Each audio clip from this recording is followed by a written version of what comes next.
"97 years ago, the Scopes trial was deliberately staged in order to attract publicity to the small town of Dayton, Tennessee, where it was held. You see, high school teacher John T. Scopes was accused of violating Tennessee's Butler Act, which had made it unlawful to teach human evolution in any state-funded school. Now, getting down to the facts of the matter, Mr. Scopes was unsure whether he had ever actually taught evolution, but he incriminated himself deliberately so that the case could have a defendant. Much like the Scopes trial from a century ago, the Starved Rock murders also needed a defendant. Enter Chester Weger. But that's where the similarities between Mr. Scopes and Mr. Weger end rather abruptly. You see, Chester Weger didn't volunteer to be the defendant in the Starved Rock murder triple homicide case. He was selected to do so.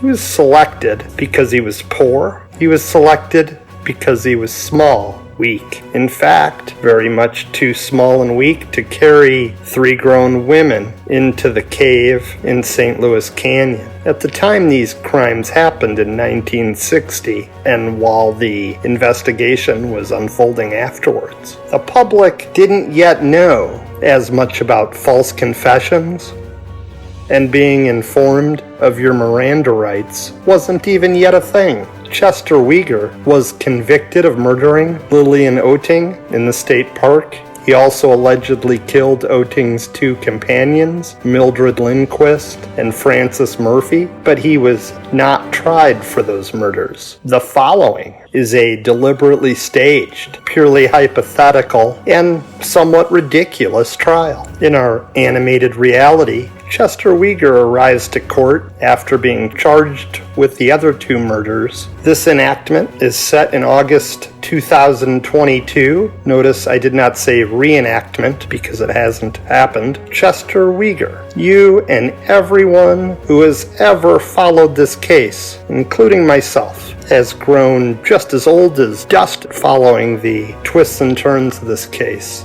Every twine we pull on comes unraveled. Everywhere we step turns into a paradox wrapped inside an enigma. Sometimes I read this testimony and I can't tell if I'm being hornswoggled or bamboozled. The Starved Rock murders make the mystery of JFK and the mystery of Jimmy Hoffa seem like child's play. Mr. Weger, once and for all, can you please just give us your top 10 reasons why you are not guilty, and tell them to us quickly? Would you like to present your evidence directly to the jury, Mr. Weger? What say you?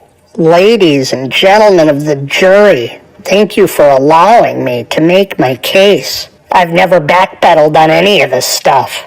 All right, let's get started. I'll keep it quick. Counting down from number 10, the newly released DNA testing that says that I wasn't there, or at least according to the hair they found on the left index finger of one of the victims, Frances Murphy. More on her later. How about the 2-page April 20th, 1960 police report that recounts an interview between 2 Illinois State Police investigators and telephone operator Lois Zelensek, who said she heard a very mobbed-up gentleman having a conversation about murders and advising that a kid had a blood-stained pair of overalls in his trunk and was getting anxious to know what he was going to do with them. The other man on the call was on the phone in the LaSalle area near Starved Rock, responded, "Well, tell him to get rid of them. Burn them." Number 8, how about when George Spiros, who was going to be named as a suspect by attorney Donna Kelly in her petition for clemency, committed suicide and killed his dog? I mean, what are the odds of that? Next at number 7. And I know what you're thinking. You're thinking, it's not like Spiros made a deathbed confession. He didn't even leave a note. Yeah, that's true.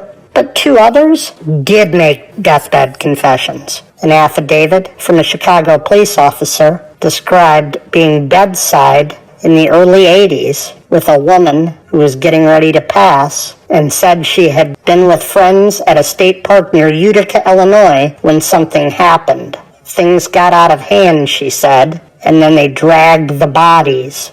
The woman's daughters came in there, yelled at the officer to leave, saying that the mother was out of her mind. The next deathbed confession, when local hoodlum Harold Smokey Rona, a convicted felon of some local notoriety, confessed to his sister before he died in 2005. The sister said Rona told her he was involved in the murders and that little Chester Weger had nothing to do with the crime. Rona was an informant regarding a 1984 murder, according to court records. It's verified that we know he was no saint. Moving on to number 5. Ladies and gentlemen of the jury, there was a handwritten letter to Sheriff Ray Utsey. In paragraph 4, it talks about the husbands and running around. I hate to accuse the families of it, but since I didn't do it, I at least want to throw out all these cases for you to hear about reasonable doubt.